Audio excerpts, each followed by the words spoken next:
અમુક તો ઊંઘી. નમસ્કાર વિદ્યાર્થી મિત્રો, આગળના લેક્ચરમાં આપણે વાત કરી રેખીય પ્રવેગી ગતિના સમીકરણો અને એમાં એક સમીકરણ તારવ્યું. રેખીય પ્રવેગી ગતિના ત્રણ સમીકરણો હતા. મેં તમને કીધું હતું v બરાબર u પ્લસ at, s બરાબર ut પ્લસ 1/at નો સ્ક્વેર અને 2as બરાબર v વર્ગ માઇનસ u વર્ગ. આ ત્રણ સમીકરણો હતા, એમાંથી એક સમીકરણ આપણે તારવી ગયા. v બરાબર u પ્લસ at આ સમીકરણ તારવ્યું. શું કર્યું? સૌ પ્રથમ આપણે વેગ વિરુદ્ધ સમયનો આલેખ લીધો, પદાર્થની રેખીય પ્રવેગી ગતિ દર્શાવી અને એને આધારે ગાણિતિક સ્ટેપ મૂકી અને સૂત્ર તાર્યું.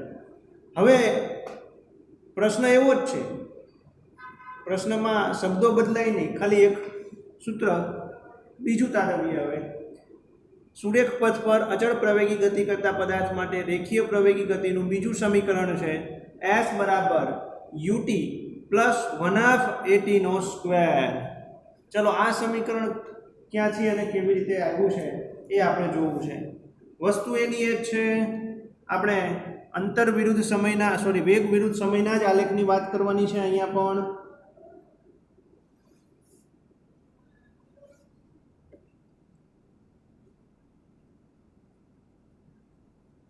અને એ જ આલેખની વાત કરવાની છે.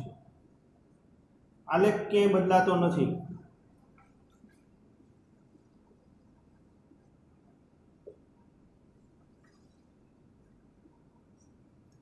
વેગ મીટર પ્રતિ સેકન્ડના એકમમાં હોય, સમય સેકન્ડના એકમમાં હોય.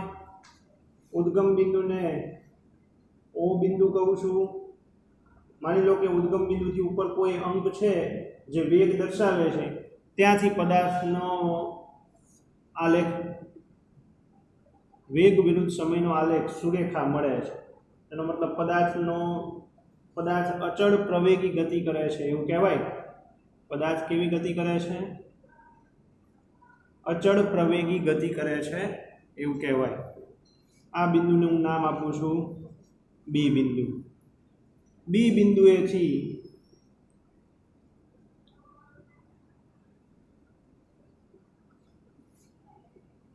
y અક્ષ અને x અક્ષ ઉપર લંબ રેખાખંડ O BE અને BC દોરી દીધા અને OC ને સમાંતર રેખાખંડ એક AD દોરી દીધો.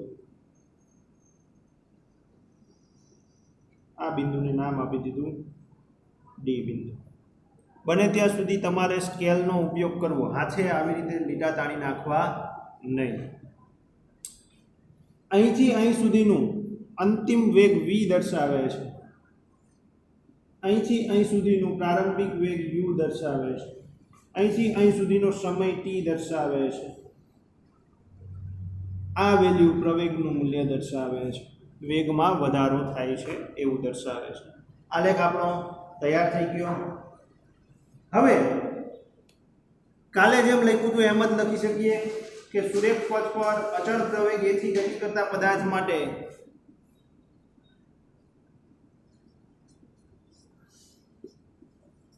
સુરેખ પથ પર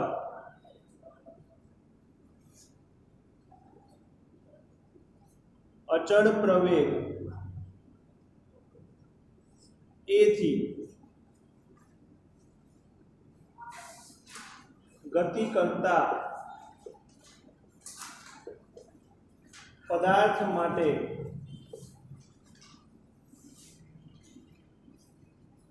વેગ વિરુદ્ધ સમયનો આલેખ દર્શાવેલો છે. કહી શકું આટલું? આપણે જે કાલે લખ્યું હતું એમ જ કે ભાઈ આમાં શું દર્શાવ્યું છે તો કે અચળ પ્રવેગ એથી નિયમિત પ્રવેગી ગતિ કરતો કોઈ પદાર્થ છે એનો વેગ વિરુદ્ધ સમયનો આલેખ દર્શાવ્યો છે આપણને. ઓકે, હવે અહીંયા માની લો કે પદાર્થ સુરેખ પથ પર અચળ પ્રવેગ a થી ગતિ કરતા t સમયમાં s જેટલું અંતર કાપે છે, કારણ કે ગતિ દરમિયાન કંઈક અંતર તો કપાવવાનું જ છે, ભલે વેગમાં વધારો થાય છે પણ સ્પીડ પકડે છે ગમે તે છે, પણ ગતિ દરમિયાન અંતર તો કંઈક કપાવવાનું જ છે। અહીંથી અહીં સુધી વેગનું મૂલ્ય આપ્યું છે, વેગમાં વધારો થાય છે, પણ આ અચળ પ્રવેગથી ગતિ કરતા પદાર્થ t જેટલા સમયમાં કંઈક અંતર તો કાપવાનું જ છે ને। તો આપણે અહીં લખી શકીએ, અહીં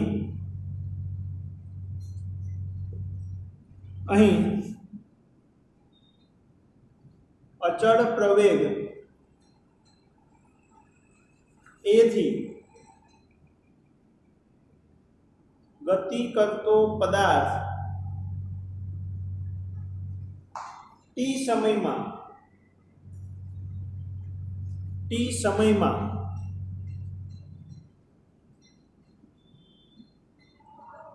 s જેટલું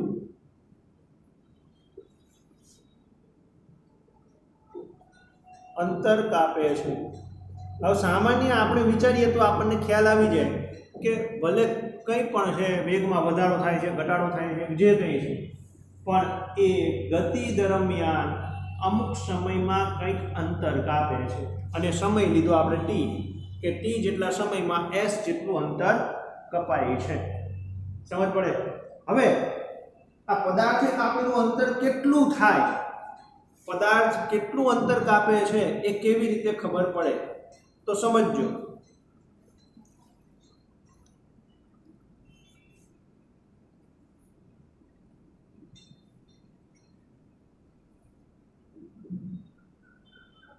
આવું કંઈ દેખાય છે અંદર તમને? પદાર્થ કેટલું અંતર કાપે એમાં આપણે આવું એક દેખાય છે, જુઓ તો આટલું, આ છે તો ચતુષ્કોણ જ ને, 4 ખૂણા વાળો કોઈ આકૃતિ દર્શાવી છે, 4 ખૂણા વાળી કોઈ આકૃતિ દર્શાવી છે, જેને આપણે ચતુષ્કોણ કહી શકીએ, બરાબર છે તો ચતુષ્કોણ જ તે। ખરેખર કાપેલું અંતર કોના જેટલું હોય સમજો। કોઈ પણ પદાર્થ કેટલું અંતર કાપે છે એ કેવી રીતે ખબર પડે, તો કે વેગ વિરુદ્ધ સમયનો આલેખ હોય અને એ આલેખમાં જે સુરેખા મળે અને સુરેખા વડે જે ઘેરાયેલો એરિયા બને, માની લો કે અહીં બન્યું તો આટલા વડે જે ઘેરાયેલો એરિયા છે, અહીં ઊભું થયું તો આટલા વડે ઘેરાયેલો જે એરિયા છે એ એરિયાનું ક્ષેત્રફળ હોય, જો એ ક્ષેત્રફળ તમને મળી જાય તો પદાર્થે કાપેલું અંતર મળી જાય। ખાસ યાદ રાખજો, કોઈ પણ પદાર્થની અચળ પ્રવેગી ગતિ માટે એને કેટલું અંતર કાપ્યું એ કેવી રીતે ખબર પડે, તો એની અચળ પ્રવેગી ગતિ માટે જે વેગ વિરુદ્ધ સમયનો આલેખ મળે એ આલેખની સુરેખા છે, જે એ સુરેખાની નીચે જેટલો ઘેરાયેલો એરિયા મળે એ એરિયાનું ક્ષેત્રફળ એટલે પદાર્થે કાપેલું અંતર થાય। અહીંયા આટલું ક્ષેત્રફળ મળે, મતલબ આ જે આકૃતિ બને છે એનું ક્ષેત્રફળ મને મળી જાય તો પદાર્થે કાપેલું અંતર મળી જાય। સમજ પડે? તો અહીંયા હું એવું લખી શકું કે અહીં પદાર્થે કાપેલું અંતર કેટલું થાય, તો કે સમલંબ ચતુષ્કોણ। આ કેવો ચતુષ્કોણ છે? તમે ગણિતમાં ભણી ગયા છો, અહીં પદાર્થે કાપેલું અંતર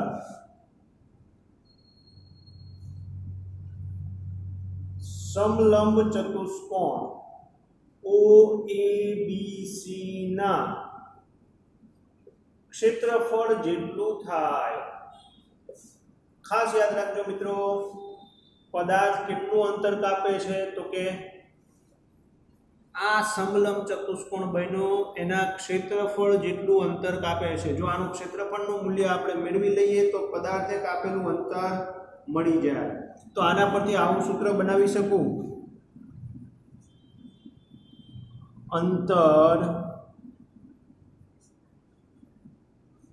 S બરાબર સમલંબ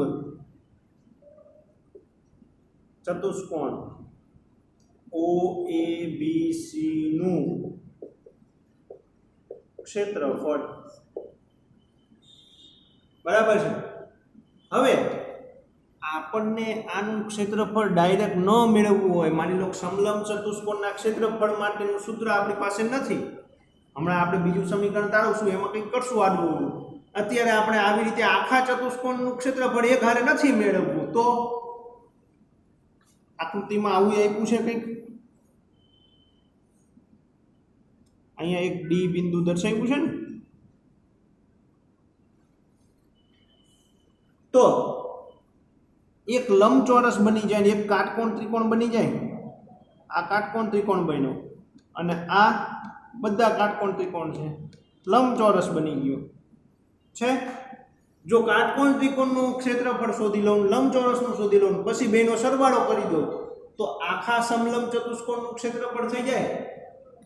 શું કરવાનું છે? કાટકોણ ત્રિકોણનું ક્ષેત્રફળ અને લંબચોરસનું ક્ષેત્રફળ મેળવી અને બેનો સરવાળો કરી દો તો આખા સમલંબ ચતુષ્કોણનું ક્ષેત્રફળ મળી જાય, અને મળી જાય તેને કાપેલું અંતર મળી જાય। જોઈએ આપણે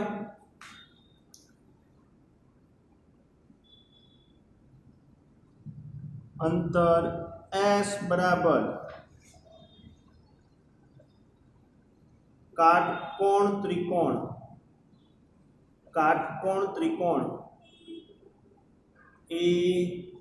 ADB નું ક્ષેત્રફળ વત્તા લંબચોરસ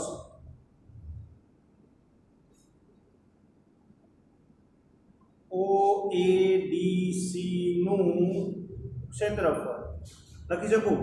આપણે આખા સમલંબ ચતુષ્કોણનું નથી મેળવવું તો આપણે બે ભાગ પાડી દીધા, કાટકોણ ત્રિકોણ ADB નું ક્ષેત્રફળ અને લંબચોરસ OADC નું ક્ષેત્રફળ બરાબર છે। ચલો કાટકોણ ત્રિકોણનું ક્ષેત્રફળ, કાટકોણ ત્રિકોણના ક્ષેત્રફળનું સૂત્ર શું છે? કાટકોણ ત્રિકોણના ક્ષેત્રફળનું સૂત્ર શું છે? આપણે એક કામ કરીએ, પહેલા લંબચોરસ લખીએ પછી કાટકોણ ત્રિકોણ લખીએ, અથવા કંઈ વાંધો નહીં, ભલે રહ્યું, આપણે પાછી ફેરવી દઈશું।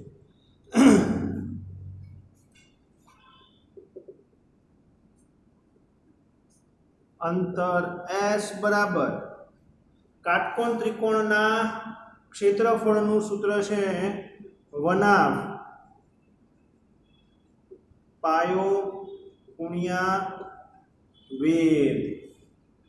કાટકોણ ત્રિકોણના ક્ષેત્રફળનું સૂત્ર છે 1/2 પાયો ગુણ્યા વેધ, મતલબ આ છે વેધ અને આ છે પાયો, આ પાયો ગણાય અને આ વેધ ગણાય, એ બેનો ગુણાકાર અને આગળ સૂત્રમાં છે 1/2। તમે જાણો છો કાટકોણ ત્રિકોણનું ક્ષેત્રફળનું સૂત્ર આવું છે, વત્તા લંબચોરસનું ક્ષેત્રફળ તો કે પાસેની બાજુઓનો ગુણાકાર, બે પાસેની બાજુઓનો ગુણાકાર જે થાય એ લંબચોરસ કહેવાય। ઓકે, લંબચોરસ એટલે શું? પાસેની બે બાજુઓનો ગુણાકાર। પાસેની બે બાજુઓ લઈ લઈએ આપણે, પહેલા અહીં લખી દઈએ,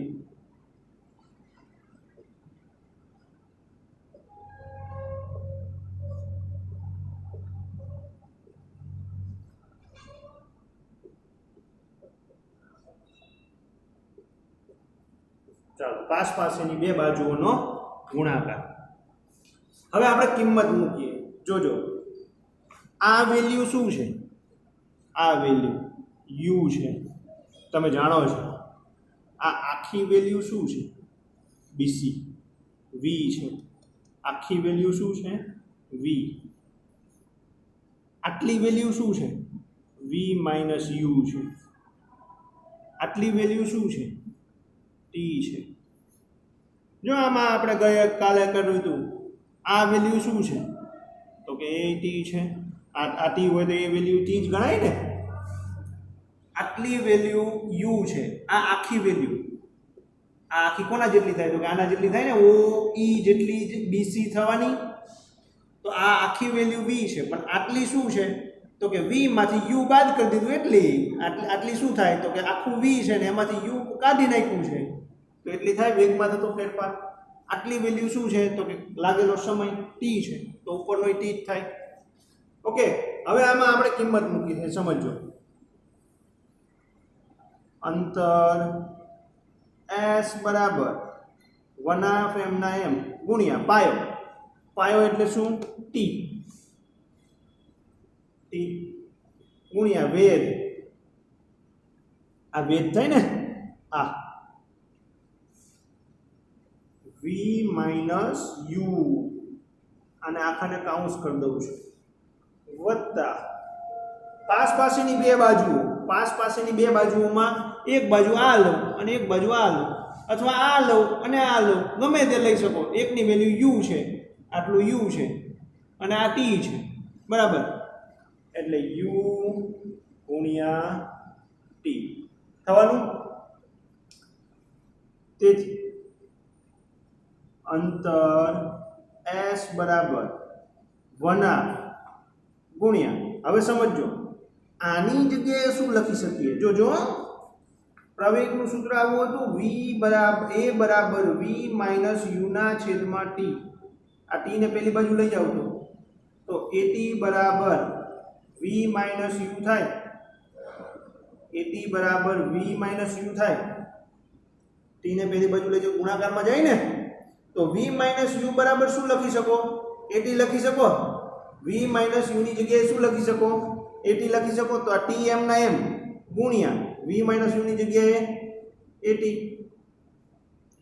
વત્તા આને શું કહેવાય? ut. અહીં લખવાનું v માઇનસ u બરાબર at લેતા પ્રવેગના સૂત્રની આધારે આપણે આ લીધું. હવે અંતર s બરાબર આ t ગુણ્યા t એટલે t નો વર્ગ થઈ જાય, 1/2 t નો વર્ગ વત્તા ut થાય. આવું આ સૂત્ર સાબિત થઈ ગયું આપણું. અને આવી રીતે લખી શકો, અથવા તો એમ ન લખવું હોય અને તમને એમ થાય કે ut ના પદને આગળ લેવું છે તો બે પદ ધન જ છે, તમે આને આમ લઈ લો આને આ લઈ લો તોય ચાલે. આપણે આવી રીતે લખી શકીએ s બરાબર ut પ્લસ 1/2 at નો સ્ક્વેર લો. આ આપણું સૂત્ર સાબિત થઈ ગયું. શું કરવાનું છે? શું કરવું આપણે? રેખીય પ્રવેગી ગતિના સમીકરણ માટે વેગ વિરુદ્ધ સમયનો આલેખ દોર્યો. જોયું એમાં કે અચળ પ્રવેગથી ગતિ કરતો પદાર્થ છે તો t સમયમાં s જેટલું અંતર કાપે છે. હવે આ s જેટલું અંતર કેટલું ગણાય? તો જે આલેખ બન્યો છે, આ બધું ભૂલી જાઓ, આલેખ બન્યો છે એ આલેખ એમાં એક x અક્ષ ઉપર દોરીએ તો એમના વડે જે એરિયા ઘેરાય છે આલેખનો, એ એરિયાનું ક્ષેત્રફળ મળી જાય તો પદાર્થે કાપેલું અંતર મળી જાય. તો આપણે આ એરિયાનું ક્ષેત્રફળ મેળવવું છે. હવે એ એરિયા શું કોઈ બન્યો? સમલંબ ચતુષ્કોણ. હવે સમલંબ ચતુષ્કોણ, આખા સમલંબ ચતુષ્કોણનું આપણી પાસે સૂત્ર નથી, માની લો કે, તો આપણે કટકા કરી દીધા, વચ્ચે એક રેખાખંડ દોરી દીધો તો એક લંબચોરસ બન્યો ને એક કાટકોણ ત્રિકોણ બન્યો. કાટકોણનું ક્ષેત્રફળ અને લંબચોરસનું ક્ષેત્રફળ. કાટકોણ ત્રિકોણનું ક્ષેત્રફળ 1/2 પાયો ગુણ્યા વેધ, લંબચોરસનું ક્ષેત્રફળ પાસ પાસેની બે બાજુઓનો ગુણાકાર. બધાની વેલ્યુ મૂકી. આ માપ u છે, આ માપ t છે, આ માપ t છે. આ માપ u ગણાય, આખું માપ BC, આખું માપ v ગણાય, અને આ માપ v માંથી u બાદ કર્યું છે એટલું છે. ઓકે, તો બધા માપ મૂકી દીધા. v માઇનસ u બરાબર, તો કે પ્રવેગનું સૂત્ર આપણે જાણીએ છીએ, પ્રવેગ a બરાબર v માઇનસ u ના છેદમાં t છે. t ને લઈ ગયા પેલી બાજુ તો at બરાબર v માઇનસ u થાય. તો v માઇનસ u ની જગ્યાએ આપણે શું વેલ્યુ મૂકી? at મૂકી દીધી. t ગુણ્યા t, t નો સ્ક્વેર થઈ ગયો, ut એમના એમ. આ પદને આપણે પહેલા લખી શકીએ, આમ લખો તોય ચાલે, પણ આપણે જનરલી બોલીએ છીએ આવી રીતે કે s બરાબર ut પ્લસ 1/2 at નો સ્ક્વેર. તો આ રીતે આપણે બીજું સમીકરણ તારવી શકીએ. ઓકે, આ આપણું બીજું સમીકરણ પૂરું થયું. સમજ પડશે? એકદમ સરળ છે, કોઈ અઘરી વસ્તુ નથી. આલેખ તમને ખબર પડે એટલે અંદરથી તમે સમીકરણ મૂકી શકો. અંતર બરાબર સમલંબ ચતુષ્કોણનું ક્ષેત્રફળ છે, કાટકોણ ત્રિકોણ અને લંબચોરસના ક્ષેત્રફળનો સરવાળો છે. ઓકે, હવે ત્રીજું સમીકરણ મેળવીએ. હવે ત્રીજું સમીકરણ જોઈએ. ત્રીજું સમીકરણ આપણું શું છે જોજો.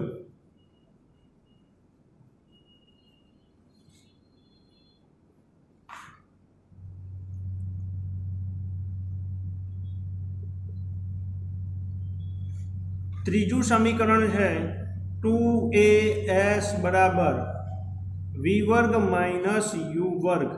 આ સમીકરણ તારવવું છે. હવે ચલો, સુરેખ પથ પર અચળ પ્રવેગ a થી ગતિ કરતા પદાર્થ માટે 2as બરાબર v વર્ગ માઇનસ u વર્ગ. આ સમીકરણ ક્યાંથી આવ્યું એ જોઈએ.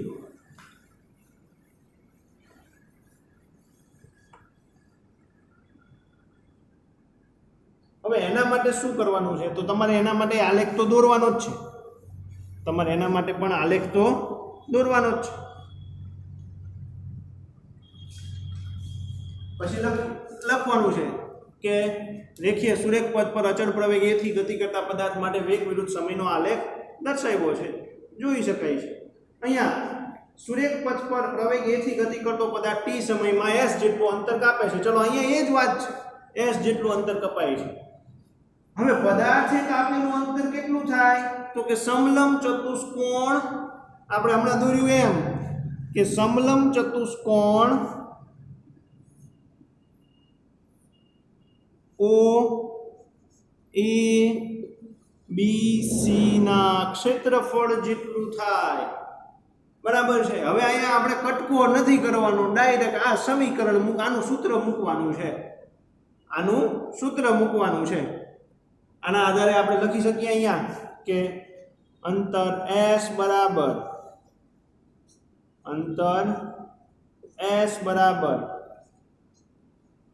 સમલંબ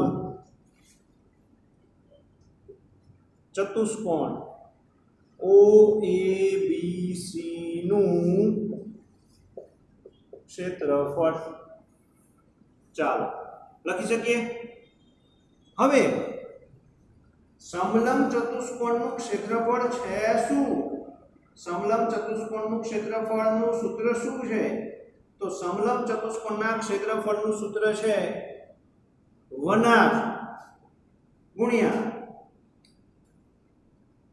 બે સમાંતર બાજુઓનો સરવાળો અને ગુણ્યા વેધ.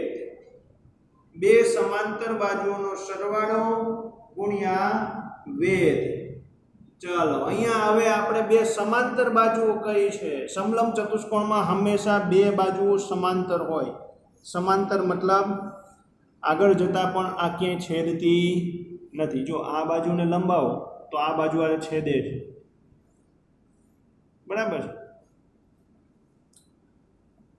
બે બાજુઓ સમલંબ ચતુષ્કોણમાં હંમેશા એવી હોય કે જે સમાંતર હોય. ચલો, અહીંયા આ બે બાજુઓ સમાંતર છે. સમલંબ ચતુષ્કોણનું સૂત્ર શું છે? અંતર s બરાબર સમલંબ ચતુષ્કોણનું સૂત્ર છે 1/2 ગુણ્યા બે સમાંતર બાજુનો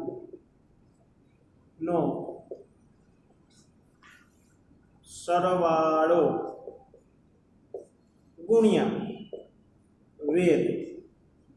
હવે વેધ ક્યાં છે? જો એક બાજુ કાટખૂણો હોય, બે સમાંતર બાજુને એક બાજુ એવી હોય કે જે બેયને કાટખૂણે હોય તો એ વેધનું મૂલ્ય જ ગણાય. પણ ઘણા ચતુષ્કોણ આવા હોય તો આમાં વેધ નથી, તો આપણે વેધ બનાવવો પડે. આ લંબ દોર્યો એ વેધ ગણાય, આ લંબ દોર્યો એ વેધ ગણાય. ઓકે, તો અહીંયા હું લંબ દોરું તો એ વેધ કહેવાય, પણ એનું મૂલ્ય t જ છે ને આનું મૂલ્ય t જ છે ને, એટલે ગમે તે લખી શકું વેધ.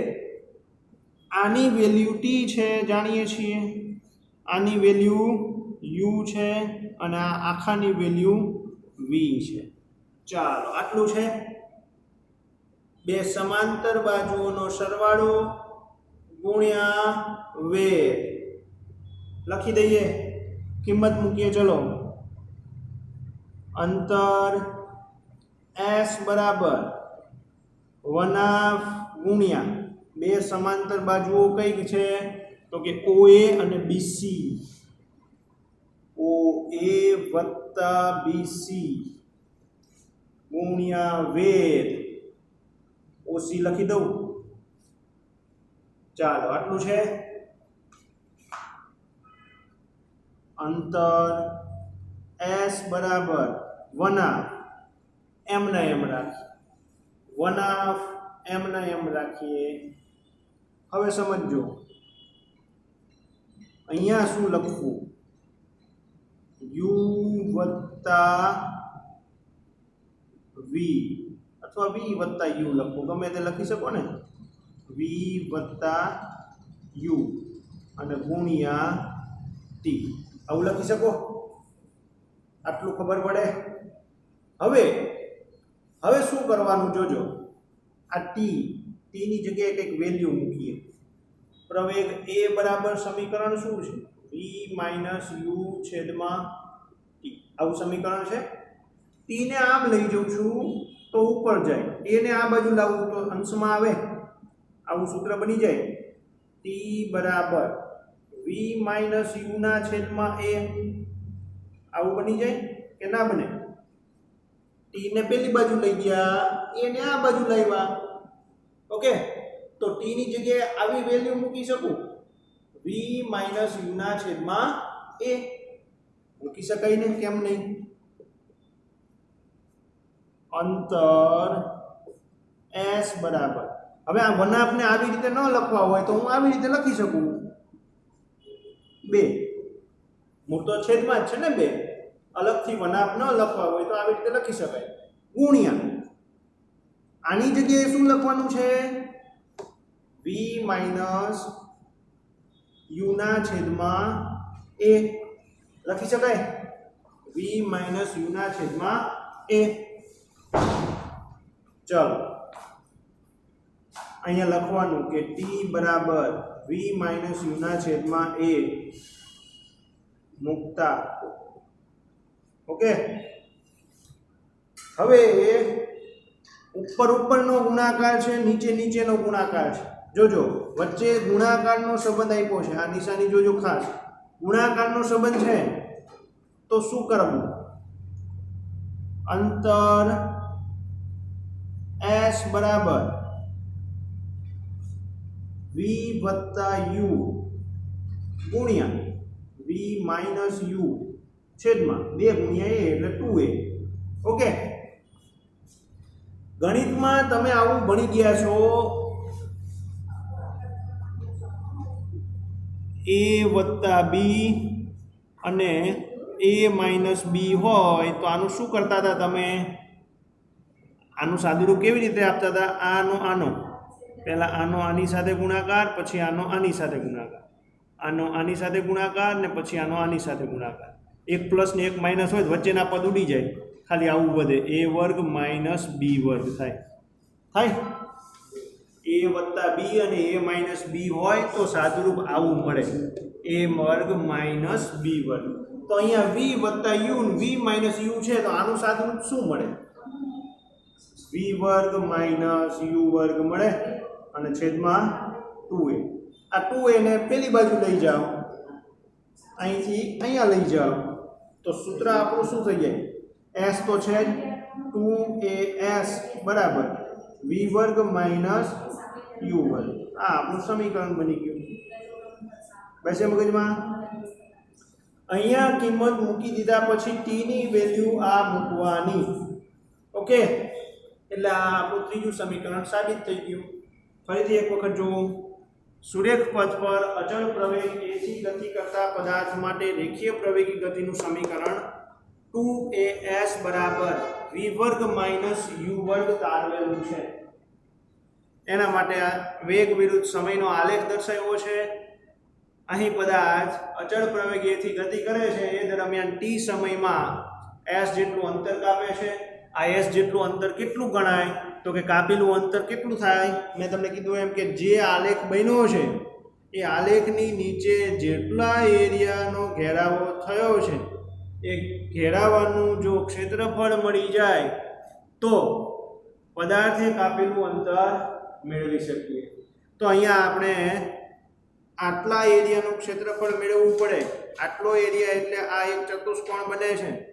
આ ચતુષ્કોણને આપણે અલગ જોયો તો સમલંબ ચતુષ્કોણ છે, કારણ કે બે બાજુઓ સમાંતર છે. હંમેશા સમલંબ ચતુષ્કોણની બે બાજુઓ સમાંતર હોય.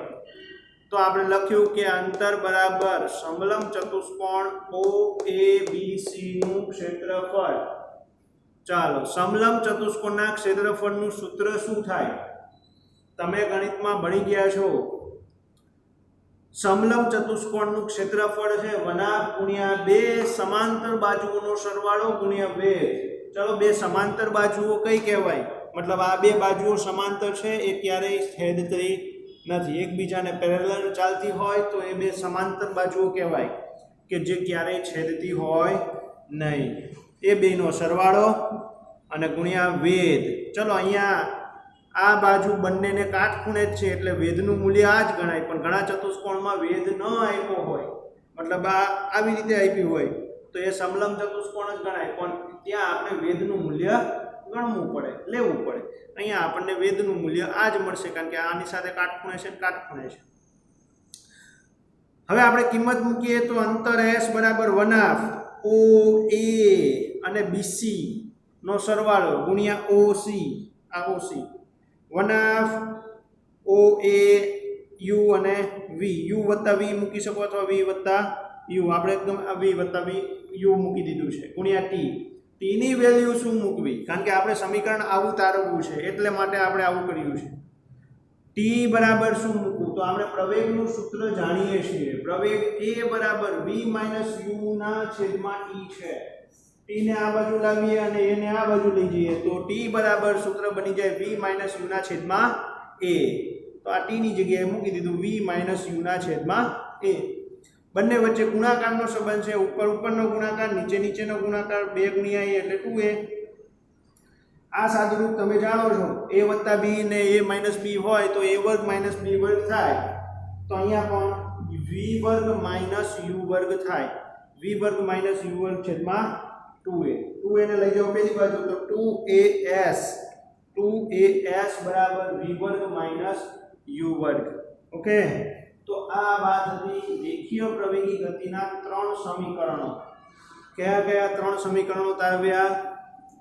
s બરાબર ut + 1/2 at નો સ્ક્વેર, 2as બરાબર v વર્ગ - u વર્ગ અને v બરાબર u + at.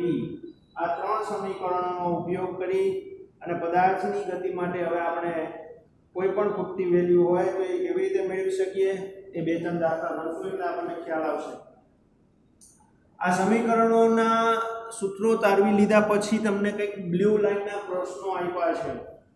બ્લુ લાઈનના પ્રશ્નો આપ્યા છે અને એમાં કીધું છે કે જો કોઈ વસ્તુ નિયમિત અને અનિયમિત ગતિ કરતી હોય તો એના માટે અંતર વિરુદ્ધ સમયના આલેખ કેવા હોય? આપણે અંતર વિરુદ્ધ સમયના 4 અને વેગ વિરુદ્ધ સમયના 4 આલેખ ભણી ગયા છીએ. પદાર્થની નિયમિત ગતિ માટે અંતર વિરુદ્ધ સમયનો આલેખ કેવો મળે? પદાર્થની નિયમિત ગતિ માટે અંતર વિરુદ્ધ સમયનો આલેખ સુરેખા મળે અને પદાર્થની નિયમિત ગતિ માટે વેગ વિરુદ્ધ સમયનો આલેખ x અક્ષને સમાંતર મળે અને અનિયમિત ગતિ માટે આલેખ અનિયમિત આકાર મળે. પછી બીજું એવું કીધું છે કે કોઈ વસ્તુની ગતિની બાબતમાં તમે શું કહી શકો કે જેમાં અંતર વિરુદ્ધ સમયનો આલેખ સમયની અક્ષને સમાંતર રેખા બને. જો સમયની અક્ષ એટલે x અક્ષ, ખાસ યાદ રાખજો, x અક્ષ ઉપર આપણે જનરલી સમય દર્શાવીએ છીએ એટલે એ સમયની અક્ષ પણ કહેવાય. એટલે પ્રશ્નમાં ક્યારે પણ સમયની અક્ષ શબ્દ આવે તો x અક્ષ સમજવી. શું કીધું છે કે જો અંતર વિરુદ્ધ સમયનો આલેખ સમયની અક્ષને સમાંતર હોય તો પદાર્થ સ્થિર અવસ્થામાં હોય. અંતર વિરુદ્ધ સમયનો આલેખ સમયની અક્ષને સમાંતર હોય તો પદાર્થ સ્થિર અવસ્થામાં હોય. પણ વેગ વિરુદ્ધ સમયનો આલેખ x અક્ષને સમાંતર હોય તો અનિયમિત ગતિ કરે. ખાસ યાદ રાખજો મિત્રો. કોઈ વસ્તુની ગતિની બાબતમાં ઝડપ વિરુદ્ધ સમયનો આલેખ x અક્ષને સમાંતર હોય. જો ઝડપ વિરુદ્ધ સમય મતલબ વેગ વિરુદ્ધ સમયની જ વાત છે, તો નિયમિત ગતિ કરે છે. ઓકે, અને બીજો છેલ્લો ચોથો પ્રશ્ન એવો છે કે વેગ વિરુદ્ધ સમયના આલેખની નીચે ઘેરાયેલા ક્ષેત્રફળનું માપ કઈ ભૌતિક રાશિ દર્શાવે છે? વેગ વિરુદ્ધ સમયના આલેખની નીચે આ આલેખ દર્શાવી દીધો, એની નીચે જે એરિયાનો ઘેરાવો છે એ એરિયાનું ક્ષેત્રફળ શું દર્શાવે છે? તો કે એ એરિયાનું ક્ષેત્રફળ પદાર્થે કાપેલું અંતર દર્શાવે છે. અત્યારે જ આપણે એ અંતરનો એ સૂત્રનો ઉપયોગ કર્યો, બરાબર છે? એટલે આવો પ્રશ્ન પણ પૂછાય. કઈ ભૌતિક રાશિ દર્શાવે છે? અંતર દર્શાવે છે. ઓકે, તો આ બ્લુ લાઈનના પ્રશ્નો હતા, જોઈ લેજો. હવે એનાથી આગળ વાત કરીએ આપણે આ સૂત્રનો ઉપયોગ કેવી રીતે કરવો. આ સૂત્રનો ઉપયોગ આપણે કેવી રીતે કરવો એને અનુસંધાનિત એકાદો દાખલો ગણીએ એટલે આપણને વધારે આઈડિયા આવશે. ચાલો,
જો એક ઉદાહરણ આપ્યું છે આપણને, ઉદાહરણ 8.5. ઉદાહરણ 8.5 બુક જોડે રાખજો, ટેક્સ્ટ બુક બધા. એમાં રકમ કંઈક આવી છે કે એક ટ્રેન સ્થિર સ્થિતિમાંથી ગતિની શરૂઆત કરે છે. સમજો, એક ટ્રેન સ્થિર સ્થિતિમાંથી ગતિની શરૂઆત કરે છે.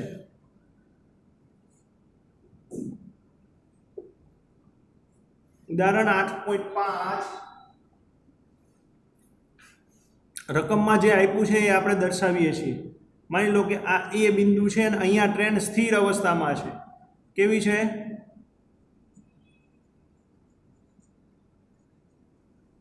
સ્થિર અવસ્થામાંથી ગતિની શરૂઆત કરે છે. મતલબ શરૂઆત કરી એ પહેલા તો કેવી છે? સ્થિર જ છે. મતલબ પ્રારંભિક વેગ u નું મૂલ્ય શું થશે?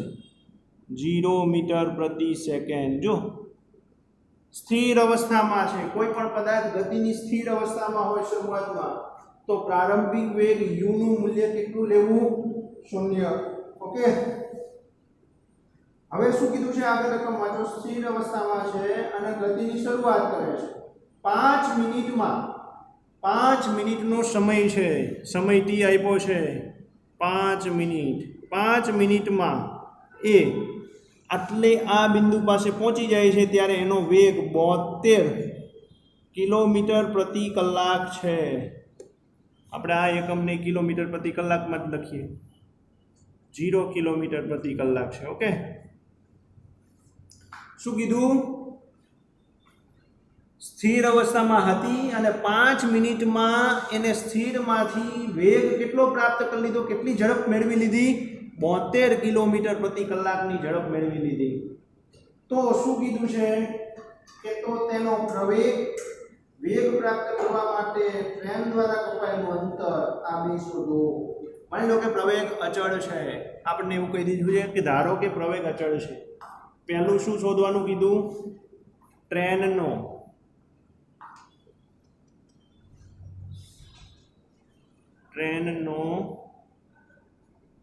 પ્રવેગ એ શોધો. ચલો, આપણને આપ્યું છે શું? એક તો પ્રારંભિક વેગ આપ્યો છે. પ્રારંભિક વેગ સ્થિર સ્થિતિમાં કહી દીધું, મતલબ પ્રારંભિક વેગનું મૂલ્ય આપી દીધું છે, ખાસ યાદ રાખજો. બીજું શું આપ્યું છે? એક સમય આપ્યો છે. સમય t બરાબર 5 મિનિટ આપી છે. આની સેકન્ડ અરે કલાકમાં ફેરવવા પડશે મિનિટને કલાકમાં ફેરવવા પડશે, અથવા આને મીટર પ્રતિ સેકન્ડમાં ફેરવીએ તો આ કેટલા મીટર પ્રતિ સેકન્ડ થાય? 0 ના 0 મીટર પ્રતિ સેકન્ડ થાય. આને સેકન્ડમાં ફેરવી દઈએ તો 5 ગુણ્યા 60 300 સેકન્ડ થાય. 300 સેકન્ડ થાય. 1 મિનિટની 60 સેકન્ડ તો 5 મિનિટની 300 સેકન્ડ. ઓકે. અને અંતિમ વેગ આપ્યો છે, અંતિમ વેગ v આપ્યો છે. કેટલો આપ્યો છે? 72 કિલોમીટર પ્રતિ કલાક. આને હવે મીટર પ્રતિ સેકન્ડમાં ફેરવવો પડે ને, તો પછી v બરાબર 72 ગુણ્યા 1000 છેદમાં 3600. આ મીટર પ્રતિ સેકન્ડ થઈ ગયા. ઓકે, ચાલો 1 2 2 10 ગુણ્યા 2 એટલે v નું મૂલ્ય છે 20 મીટર પ્રતિ સેકન્ડ.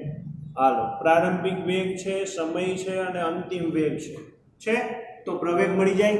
પ્રવેગનું સૂત્ર આપણે જાણીએ છીએ. પ્રવેગ a બરાબર v માઇનસ u ના છેદમાં t. a બરાબર vની કિંમત શું છે?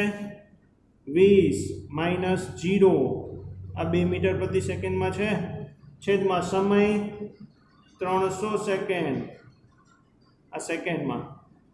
જો આ અંશનો છેદ કહેવાય, આની સાથે ગુણાય.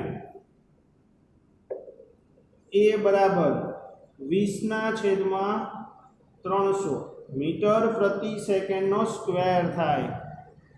આ ગયું શું આવ્યું? 1 ના છેદમાં 15 આવે તો a બરાબર 1 ના છેદમાં 15 મીટર પ્રતિ સેકન્ડનો સ્ક્વેર. ચલો, પ્રવેગ મળી ગયો. હવે આગળ રકમમાં શું કીધું છે બીજું? કે આ વેગ પ્રાપ્ત કરવા માટે એને કેટલું અંતર કાપ્યું? મતલબ 0 હતું ને આટલો પહોંચ્યો તો એ દરમિયાન કંઈક અંતર કપાણું હશે. આ વેગ પ્રાપ્ત કરવા માટે ટ્રેને કાપેલું અંતર શોધવું છે. ચાલો, અંતર શોધવા માટેનું સૂત્ર, જો આ સૂત્ર વાપર્યું ને આપણે અહીંયા, આની જગ્યાએ v બરાબર u પ્લસ at સૂત્ર વાપરી શકો. એ વસ્તુ તો એની એક જ છે.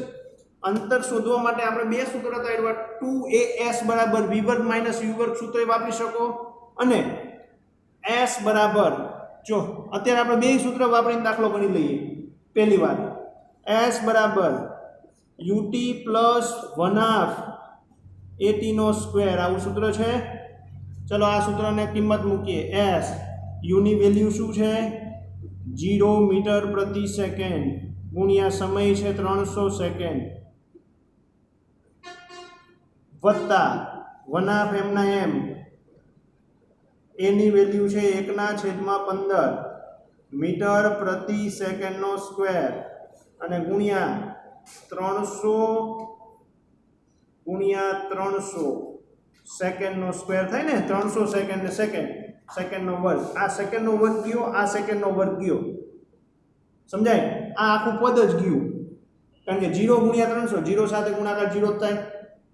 વધ્યું છે શું? જોજો, અહીંયા કેટલા આવે? 20 આવે કે ના આવે? 15, 300 ભાગ્યા 15 એટલે 20 થાય. હજુ એક છે 10 થાય. 300 ગુણ્યા 10 એટલે 3000, પણ શું? મીટર, કારણ કે સેકન્ડ ઉડી ગયા. તો જવાબ થઈ ગયો આપણો s બરાબર 3000 મીટર, અથવા તમે એવું કહી શકો કે 3 કિલોમીટર. મતલબ સ્થિર અવસ્થામાંથી જ્યારે ગતિની શરૂઆત કરીને 5 મિનિટમાં આટલો વેગ પ્રાપ્ત કર્યો, એ દરમિયાન એને કેટલું અંતર કાપી નાખ્યું? 3 કિલોમીટર અંતર કાપી નાખ્યું. માની લો કે તમારે આ સૂત્રથી દાખલો નથી ગણવો, આ સૂત્ર આપણે નથી વાપરવું, તો આપણે એક બીજું સૂત્ર ધાર્યું, 2as બરાબર v વર્ગ માઇનસ u વર્ગ. તમને ઘણી વખત એવું બનશે કે સમયનું મૂલ્ય નહીં આપ્યું હોય, અત્યારે આપણે આપ્યું છે એટલે આપણે બે સૂત્રથી દાખલો ગણી શકીએ. પણ આ ન આપ્યું હોય તો તમે આ સૂત્ર નહીં વાપરી શકો, કારણ કે આમાં તો સમય છે. જો હવે આની વેલ્યુ જ ન આપી હોય તો તમે સૂત્રમાં કિંમત ના મૂકી શકો. તો એવા સમયે તમારે આવું સૂત્ર વાપરવાનું પણ થાય. હવે અહીંયા શું કરવાનું, પહેલાં તો s ને કરતા બનાવી દેવાનું. s બરાબર v વર્ગ માઇનસ u વર્ગના છેદમાં 2a આવું કરી દેવાય ને. હવે આની બધી કિંમતો છે આપણી પાસે. s બરાબર v વર્ગ એટલે આ રહ્યું જો 20 નો વર્ગ થાય, 20 મીટર પ્રતિ સેકન્ડ, અને આખાનો શું થાય વર્ગ, માઇનસ u વર્ગ એટલે 0 મીટર પ્રતિ સેકન્ડ નો વર્ગ, આખા કૌંસનો વર્ગ થાય ને, છેદમાં 2m ના m, a ની વેલ્યુ છે 1/15 મીટર પ્રતિ સેકન્ડ નો સ્ક્વેર. ચાલો આ તો 0 થઈ ગયું આખું. s બરાબર 20 નો વર્ગ થાય 400, 20 નો વર્ગ થાય 400, મીટરનો વર્ગ અને સેકન્ડનો વર્ગ છેદમાં 2 ગુણ્યા 1/15 મીટર પ્રતિ સેકન્ડનો વર્ગ. જો આ સેકન્ડનો વર્ગ ને આ સેકન્ડનો વર્ગ ઉડી જાય, કારણ કે અંશનો છેદ છે ને છેદનોય છેદ, એટલે એક અંશમાં જાય એક છેદમાં આવે, અંતે ઉડી જાય બે. આ 1 મીટર ને 1 મીટર જાય, 1 મીટર વધે હજુ, 1 મીટર વધે હજુ. ચાલો અહીંયા 200 આવે જવાબ.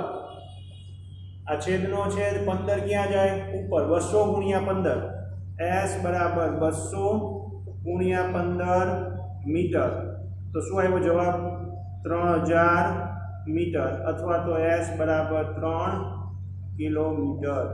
તો આવી રીતે આ રેખીય પ્રવેગી ગતિના સમીકરણોને વાપરી અને આપણે જે રકમ આપી છે દાખલાની, એનો જવાબ જે રીતે અંતર શોધવાનું કીધું હોય, અંતિમ વેગ શોધવાનું કીધું હોય, ક્યાંક અંતિમ વેગ આપ્યો હોય, પ્રારંભિક વેગ શોધવાનું કીધું હોય, ક્યાંક સમય શોધવાનું કીધું હોય, તો એ આપણે શોધી શકીએ છીએ. આવો એક દાખલો આપણે ગણ્યો. હવે આગળના લેક્ચરમાં જ્યારે મળશું ત્યારે આવા બીજા દાખલાઓ આપણે ગણવાના છે.